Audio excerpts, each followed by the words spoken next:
তো 60 দিন তো আমরা এতিম হয়ে যাবো। এই যে বৃষ্টির মধ্যে গো কত কষ্ট করে যাইতেছে। তো এই যে কথা মতো মিশারির নানু চলে আসছে। প্রতিদিন দাদি গিয়ে আনে, আজকে দাদি বাড়িতে নাই দেখে চাচা গিয়ে আনছে। বাড়ির গার্ডিয়ান যদি বাড়িতে না থাকে কেমন জানি হাহাকার লাগে। আচারের দোকান, তো টেস্ট করি। আসসালামু আলাইকুম, আজকের নতুন ভিডিওতে সবাইকে স্বাগতম। তো আমার শাশুড়ি আম্মা 4 দিনের সফরে বিমানে করে যাচ্ছেন ঢাকা থেকে কক্সবাজার, সাথে ওনার মেয়েও যাবে। তো উনি যাওয়ার আগ মুহূর্তে বাড়িতে কি কি ঘটনা ঘটলো এবং উনি যাওয়ার পরে আমরা কিভাবে একা একা সময় কাটালাম, এবং 4 দিন পরে যখন উনি ফিরে আসলো তখন সাথে করে কি কি নিয়ে আসলো এবং কি কি ঘটনা ঘটলো সব কিছুর বিস্তারিত কিন্তু এই ভিডিওতে দেখতে পাবেন।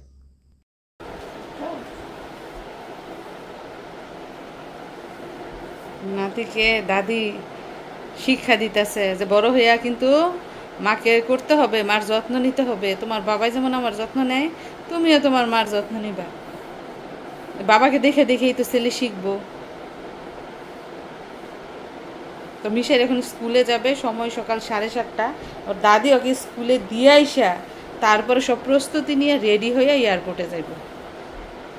তোর দাদি আবার মিশারির নানুকে ফোন দিছে, বেনি তাড়াতাড়ি আসেন, আমি তো যাইতেছি গা, নাতিরে দেখে রাখতে হইব। ফোন দিয়া আনাই রাইখা তারপর যাইব। আবার তাছাড়া বাড়িতে আমার দেবর আছে, যা আছে, এই জন্য আরো এই ভরসায় যাইতেছে। টাটা, ভালোভাবে যাইও। বাইরে দেখেন কি পরিমাণ বৃষ্টি হয়েছে রাতের বেলা। তো মিশারি ডেলি গাড়ি দিয়ে যায়, আবার গাড়ি দিয়ে আসে, স্কুলের গাড়িতে করে। তো দাদি ওই রাস্তা পর্যন্ত এগিয়ে দিয়ে আসে, আবার রাস্তা থেকে গিয়ে নিয়ে আসে। সকালের কাজকর্ম শেষ, এখন রেস্ট নিব। তো আমার হাতে যে জিনিসগুলো দেখতে পাচ্ছেন এগুলো অনেকে চিনে থাকবেন, আবার অনেকে চিনবেনও না। এগুলোকে বলে ডালের বড়ি, অনেকে আবার কুমড়োর বড়িও বানায়, তবে এগুলো বাজার থেকে কিনে আনা হয়েছে। মাসকলাইয়ের ডাল দিয়ে এই বড়ি বানানো হয়। যখন অনেক রোদ থাকে তখন এগুলো বানিয়ে রোদে শুকাতে হয়। তো এখন যেহেতু বৃষ্টি, এখন আর রোদে দেয়া যাবে না, তো এগুলো বাজার থেকে আনানো হয়েছে। তো আজকে যেহেতু রোদ নাই, আমি ফ্রিজে রেখে দিব, যখন রোদ উঠবে তখন ভালো করে শুকিয়ে আবারও ফ্রিজে রাখবো। তো এগুলো কিন্তু অনেক দিন রেখে তারপর রান্না করে খাওয়া যায়। ভাই কোথায় বেড়াইতে যাইবেন? কত দিনের সফরে যাইতেছেন? 4 দিন। আসা যাওয়া মিলাই কয়দিন? 4 দিন, মানে আসা যাওয়া করতে 2 দিন আর 2 দিন থাকবেন। তো কোন গাড়িতে করে যাইতেছেন? প্লেনে করে যাইতেছে। প্লেনে যাইবো আবার প্লেনে আসবো। তো মা, মেয়ের জামাই, নাতির সাথে ঘুরতে যাইতেছে কক্সবাজার। তো 60 দিন তো আমরা এতিম হয়ে যাবো। আমাদের এতিম করে রাইখে আপনি 60 দিনের সফরে যাইতেছেন। তো মার মনটাও বাড়িতে ফিরে থাকবো।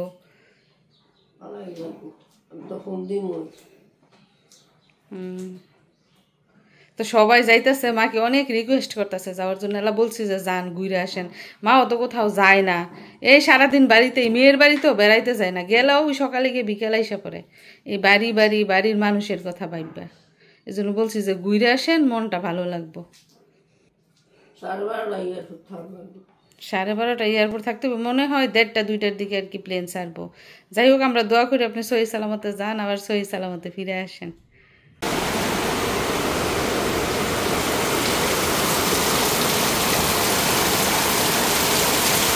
এদিক দিয়ে দেখুন দুনিয়াটা অন্ধকার হয়ে কিভাবে বৃষ্টি পড়ছে।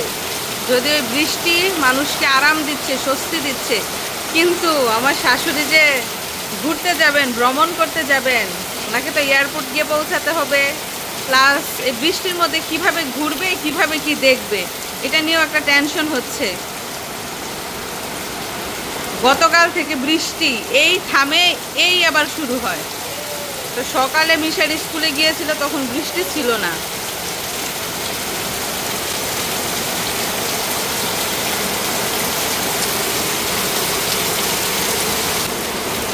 আর আমি ঘরে বসে বসে সময় কাটাচ্ছি, কি করব, ছেলে নাই ঘরে, শাশুড়ি চলে যাচ্ছে। তো আমার মা আসবে বিকেলের দিকে আসবে।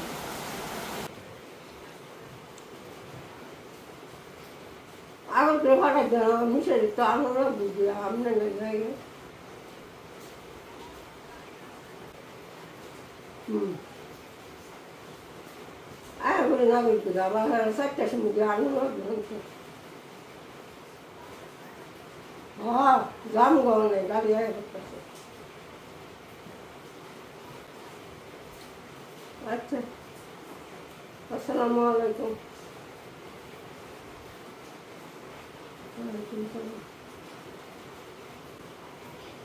মোবাইল সাবধানে খাইও, ফোন দিও। আচ্ছা, আমরাও গিয়া ফোন দিয়েন। আচ্ছা।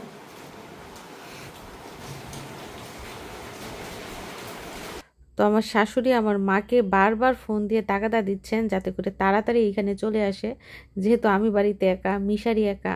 তো আমার ননদের নিজস্ব গাড়ি আছে 2টা, ওই গাড়িতে করেই তারা এয়ারপোর্টে যাবে। তো আমাদের বাড়ির রাস্তা থেকে আমার শাশুড়িকে উঠায় নিয়ে তারপর এয়ারপোর্টে যাইব।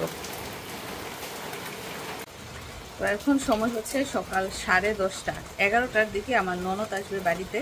তারপর আমার শাশুড়ি মাকে সাথে নিয়ে সরাসরি এয়ারপোর্টে যাবে এবং দুপুর 2টার ফ্লাইটে তারা সরাসরি ঢাকা থেকে কক্সবাজার গিয়ে নামবে। যাই হোক, তাদের জন্য শুভকামনা রইল। যদিও আবহাওয়া ভালো না, বৃষ্টি, তো না জানি বিমান ছাড়তে লেট হয়। তো দেখতে থাকুন তারপর কি হয়। আর মিশারি এখন স্কুলে আছে। তো মার হচ্ছে 2টা মোবাইল, একটা হচ্ছে স্মার্টফোন আর একটা হচ্ছে বাটন মোবাইল। তো যেহেতু দূরের রাস্তা এবং ক্যারি করতেও সমস্যা, তো মা বলছেন এটা উনি নিয়ে যাবেন না, যেহেতু সাথে আমার ননদ যাচ্ছে। তো ননদের মোবাইল দিয়েই কিন্তু ভিডিও কলে যোগাযোগ করা যাবে। তো আমার শাশুড়ি মা সাথে শুধু এই বাটন ফোনটা নিয়ে যাবে। তো মাকে বলতেছি চার্জারও সাথে নিয়ে যেতে। হ্যাঁ, আর এই যে দেখুন ব্যাগপত্র গুছিয়ে একদম রেডি, সাথে পান, সুপারি, ওষুধ বড়ি, কাপড় চোপড় যা যা আর লাগে সব কিন্তু নিয়ে যাচ্ছে। যেহেতু এখানে 4 দিন থাকবেন আর উনি একদিন ওষুধ না খেলে অসুস্থ হয়ে পড়েন, তো দূরের রাস্তা, সাথে করে জিনিসপত্র লাগেই। মাও একদম রেডি। মা আবার পান ছাড়া বাঁচে না, যেইখানে যাইবো পান সুপারি সাথে থাকবোই।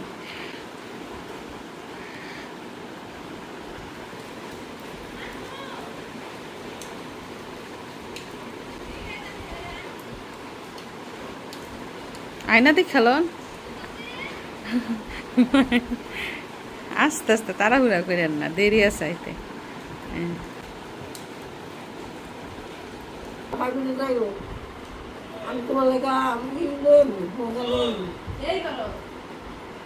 সব মেয়ের কাছ থেকে কিন্তু বিদায় আদায় নিয়ে যাচ্ছে।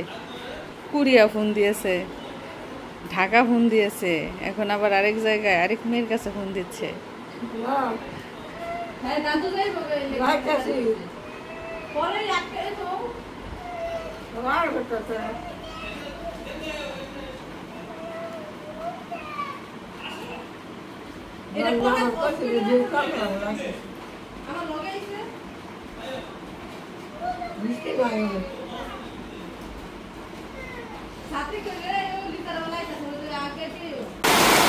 এদিক দিয়ে দেখুন, হাই রে বৃষ্টি, বৃষ্টি যেমন থামছেই না, আরো জোরে জোরে পড়তেছে না। এই বলতেছি, বৃষ্টি থামার দোয়া কি? হ্যাঁ, দেখেন বৃষ্টি কিন্তু দেখতে ভালোই লাগে, বৃষ্টির শব্দ শুনতেও ভালো লাগে, কিন্তু ওই যে কাজের মধ্যে বাধা। আমার শাশুড়ি আম্মা অপেক্ষা করতে করতে শেষ, কখন বৃষ্টি থামবে, কখন মেয়ে আসবে, কখন নিয়ে যাবে।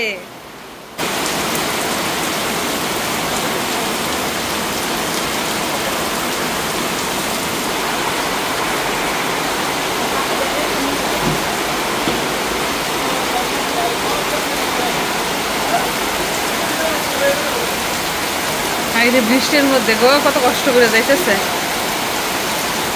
আমার দেবর এগিয়ে দিতে যাইতেছে, গাড়িতে উঠায় দিতে যাইতেছে। আমার ননদ রাস্তার মধ্যে গাড়ি নিয়ে দাঁড়ায় রয়েছে।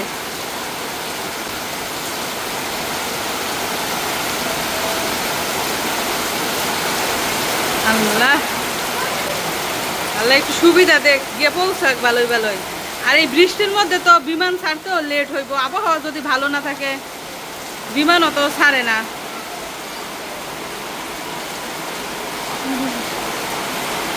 যাই তো বইলার সাথে। আর এদিক দিয়ে দেখুন, যেহেতু আজকে বৃষ্টির দিন, আর বৃষ্টি মানেই কি, বৃষ্টি মানে হচ্ছে খিচুড়ি। তো আজকে আমি ঝাল ঝাল করে বেশি করে কাঁচামরিচ আর গুঁড়ামরিচ দিয়ে রান্না করে ফেলেছি পাতলা খিচুড়ি। সাথে কিন্তু গরুর মাংস দিয়েছি, মানে গরুর মাংস আর চাল ডাল মিশিয়ে আমি মাংস আর খিচুড়ি রান্না করেছি একসাথে। তো এই যে কথা মতো মিশারির নানু চলে আসছে। এখন সময় হচ্ছে বিকেল দুপুর 3:30। মিশারি এখনো আসে নাই স্কুল থেকে। এই যে বৃষ্টিতে ভিজে আসছে, কাপড় চোপড় সব ভিজা। মিশারি চাচু যাইব আনতো, আমার বুড়কা খোলে যাইতেছে। থাক একজন আনলে ওই করে বুড়কা খোলে। দেখুন এখনো কি পরিমাণ বৃষ্টি, সেই সকাল না গতকাল থেকে বৃষ্টি শুরু হয়েছে, এখনো অনবরত বৃষ্টি পড়তেই আছে। আর আমার মিশারি তো এখনো আসলো না, ওই যে এসে পড়ছে, বলতে বলতে আইসা পড়ছে। চাচাই গিয়ে আনছে, প্রতিদিন দাদি গিয়ে আনে, আজকে দাদি বাড়িতে নাই দেখে চাচাই গিয়ে আনছে।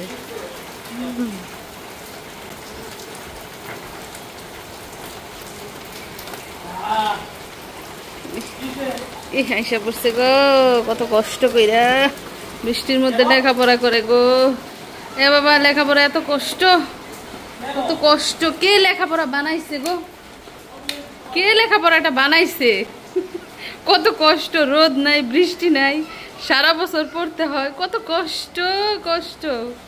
কে আসছে গো তোমার বাসায় আজকে? ওরে সব জানে, দিয়ে আসো চাচি আমার কাছে। ওই তো 2টা পরে না যায়।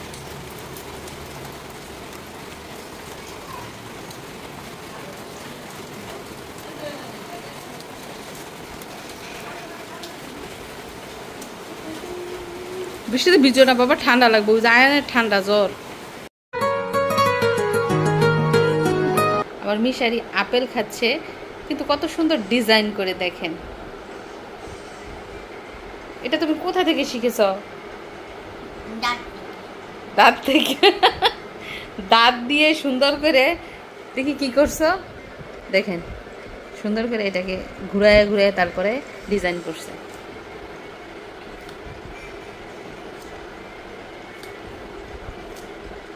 কাঠবিড়ালি, এটা আমার কাঠবিড়ালি অ্যাপল খায়। আর আজকে দেখুন কত সুন্দর রোদ উঠেছে। তো যেদিন মিশারির দাদু কক্সবাজার গিয়েছে ওই দিন নাকি ওইদিকে এত রোদ ছিল, আর আমাদের এদিকে বৃষ্টি। দেখেন দেশ একটাই, কিন্তু এক এক জায়গায় আবহাওয়া হচ্ছে এক এক রকম। তো আজকে মিশারির দাদুর আসার কথা, বিদেশ সফর করে আইসা পড়তেছে আমার শাশুড়ি আম্মু।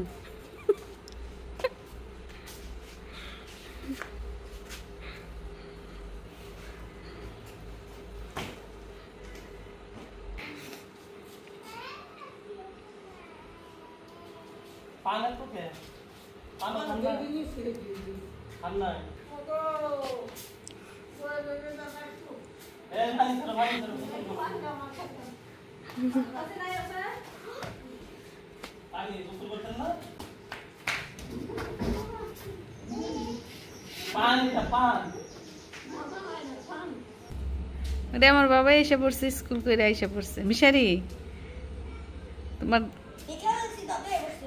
দাদু এসে পড়ছে, তুমি দেখে ফেলছো?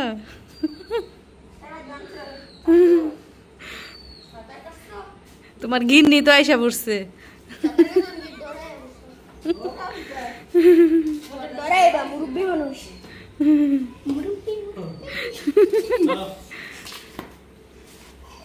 সাঁতার বুঝছে না, সাঁতার বুঝছে না, আইসা পড়ছে।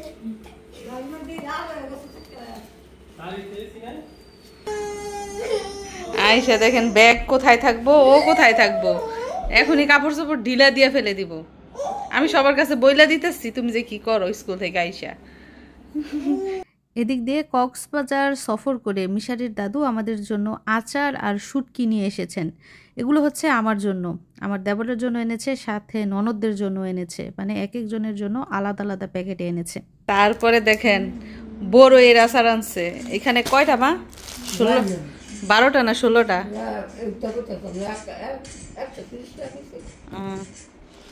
তারপরে এইখানে দেখেন এগুলো মানে আমের আচার। আম কিন্তু আমার খুবই পছন্দ, তাই আমের আচারটা আনতে ভুল করেন নাই। যে আমের আচার, বড়ইয়ের আচার আর হচ্ছে তেঁতুল, পাকা তেঁতুল। তো এই সময় কিন্তু আমার এই তেঁতুল খাওয়াটা খুব একটা নাই, এই জন্য তেঁতুলের আচার আনে নাই, পাকা তেঁতুল আনছে। যাই হোক, মা 4-5 দিন পরে বাড়িতে ফিরছে, আর বাড়িটা একদম ভইরা গেছে। মানে এতদিন একদম শূন্য ছিল, খা মরুভূমির মতো লাগছে। মানে বাড়ির গার্ডিয়ান যদি বাড়িতে না থাকে কেমন জানি হাহাকার লাগে। রাত হলে হাহাকার লাগছে, সকাল হলে হাহাকার লাগছে। এখন ফিরছে, এখন বাড়িটা পড়ছে। মার কক্সবাজার ঘুরে কেমন লাগছে? আরো যাইবেন? আর জীবনে যাইতো না, আইতে পড়ছে। বিমানদা ঘুইরা, বিমানটা গেছেও আবার আসছেও, আপ ডাউন। তারপর হোটেলে রইলো। মাই বলে হোটেল থেকে বেরোয় নাই, সাগরের কাছে হোটেল নিছে, ওইখানে দাঁড়ায় বলে সব দেখা যায়। যদিও মার এটা দ্বিতীয়বার বিমান জার্নি, আগে একবার সৌদি আরব গেছে বিমান দিয়া, অভিজ্ঞতা আছে, ভয় পাই নাই। আমি আরো ভাবছি মার বুঝি মাথা ঘুরাইবো বিমান উঠলে।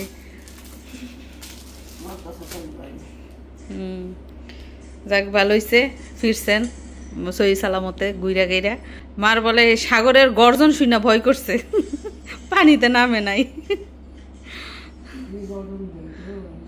ফোনেও বলতাছে এমন কুমান বলে দেয় সাগরে, সাগরে মা কান্দে, বুঝছেন? হাউ করে শব্দ, এটা কান্দে, এমন কুমান দিব কে? তো বসে বসে আচার খাইলাম একটা, অনেক মজা, কিন্তু অল্প থাকে। এটাই হয়েছে গিয়ে একটা ঝামেলার জিনিস। দেখেন 3-4 পিস, পরে প্যাকেট শেষ। আর এই যে এখন তেঁতুল খাবো, এই মিষ্টি তেঁতুল কিন্তু পেট ভরে খাওয়া যায়, টক লাগে না কিছু না। এই যে দেখেন তেঁতুল, কড়া মিষ্টি। তো আমার ননদরা যখনই কক্সবাজার যায় মিষ্টি তেঁতুল আনতে ভুল করে না, মানে তার জামাইরা গেলেও মিষ্টি তেঁতুল নিয়ে আসে। আসলে কি মিষ্টি তেঁতুল খেলে মনেই হয় না যে তেঁতুল খাইতেছি না কি খাইতেছি, কারণ তেঁতুলের স্বাদ তো টক। যাই হোক, তেঁতুল টেস্ট করলাম, আম টেস্ট করলাম, এখন টেস্ট করব বড়ইর আচার। দেখেন কতগুলা বড়ইর আচার নিয়ে এসেছে, প্যাকেটের ভিতরে ছিল বোঝা যায় নাই, একদম দোকান দিয়ে ফেলছি, আচারের দোকান। তো টেস্ট করি, বিসমিল্লাহ।